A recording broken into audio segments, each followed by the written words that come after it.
Dan untuk mengetahui informasi selengkapnya kita segera bergabung dengan jurnalis Kompas TV. Sudah ada Cindy Permadi di Gedung KPK Jakarta. Selamat sore Cindy, setelah memeriksa Firly Bahuri selama 3 jam, apa kesimpulan dari Dewas KPK atas pemeriksaan terhadap Firly Bahuri ini, Cindy? Ya, Cynthia, kalau untuk kesimpulannya memang masih belum disampaikan karena setidaknya sampai tadi siang dengan adanya panggilan klarifikasi terhadap Ketua KPK Firly Bahuri, artinya memang agendanya masih klarifikasi terhadap sejumlah saksi. Apa yang digali terhadap Firly Bahuri, kalau kita melihat dari jumlah laporan yang diterima oleh Dewas KPK ada 2. Yang pertama adalah soal dugaan pertemuan, kemudian juga dugaan pemerasan Firly Bahuri terhadap mantan Menteri Pertanian Syahrul Yassin Limpo yang dilaporkan oleh Komite Mahasiswa Peduli Hukum. Yang kedua adalah soal adanya uang pembayaran 650 juta rupiah untuk penyewaan sebuah rumah di Jalan Kertanegara yang tidak dilaporkan dalam LHKPN Firly Bahuri. Ini dilaporkan oleh Maki.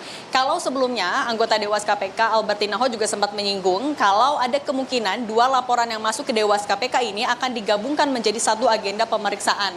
Nah, kalau dalam hari ini tidak banyak tadi yang disampaikan oleh Firly Bahuri, tapi kalau Dewas KPK mempersilahkan kalau dalam agenda klarifikasi pada siang hari tadi Firly Bahuri mau membawa dokumen ataupun berkas tertentu. Karena agenda adalah klarifikasi, berkas ataupun dokumen yang sekiranya dinilai bisa menguatkan argumen ataupun juga klarifikasi dari Firly Bahuri masih dipersilahkan untuk dibawa.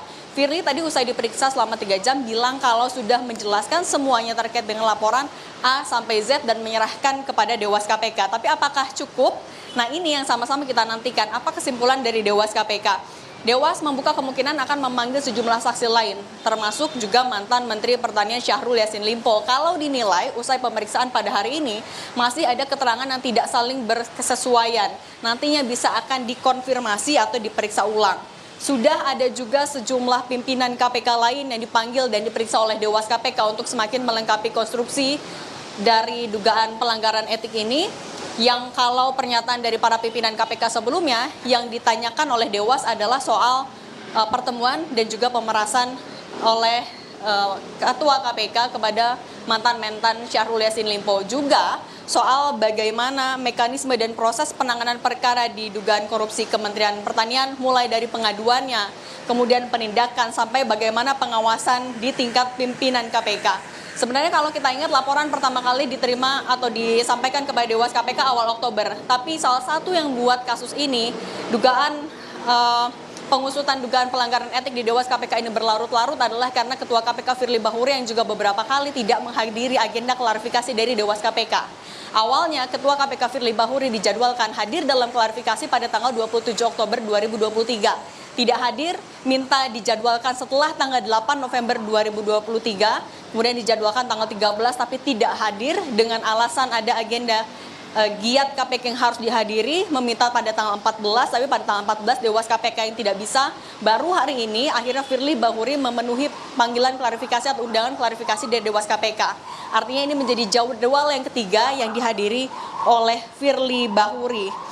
Kalau kita mengutip juga dari peraturan Dewas KPK, memang kalau untuk pemeriksaan pelanggaran etik dilakukan secara tertutup, yang jadi hasilnya dinantikan itu ada 2 opsi. Pertama, apakah laporan klarifikasi itu tidak cukup bukti, artinya nanti akan selesai. Yang kedua, apakah sudah ditemukan adanya cukup alasan dan bisa dilanjutkan ke sidang etik.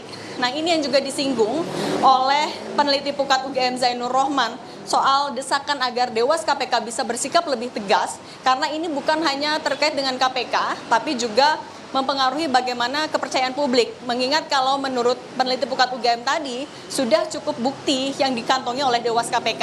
Kita dengarkan dulu pernyataannya berikut ini. Sudah seharusnya Dewan Pengawas memberikan putusan yang tegas, yaitu sanksi berat berupa rekomendasi kepada Firly Bahuri untuk mengundurkan diri sebagai Ketua KPK. Atas dasar apa? Sekali lagi, pelanggaran pasal 36 Undang-Undang KPK. Sangat jelas alat bukti yang dimiliki oleh Dewas saya pikir, yaitu adanya dokumentasi foto pertemuan Firly Bahuri dengan Syahrul Yassin Limpo, juga keterangan saksi-saksi yang membenarkan terjadinya peristiwa tersebut. Belum lagi dari sisi aspek dugaan penerimaan gratifikasi atau pemerasan yang dilakukan oleh Firly Bahuri. Sudah diperiksa oleh Dewas misalnya adalah sejumlah staf di Kementerian Pertanian, mulai dari ajudan, supir, asisten dari mantan Mentan Syahrul Yassin Limpo, termasuk ia sendiri, juga mantan Sekjen Kementerian Pertanian. Harapannya mengutip sekali lagi adalah bahwa Dewas KPK bisa berani tegas mengeluarkan rekomendasi pengunduran diri dari Firly Bahuri, juga mengembalikan kepercayaan dan juga harapan publik terhadap lembaga anti rasuah ini. Cynthia. Baik, terima kasih atas laporan Anda. Cindy Permadi melaporkan langsung dari Gedung KPK Jakarta.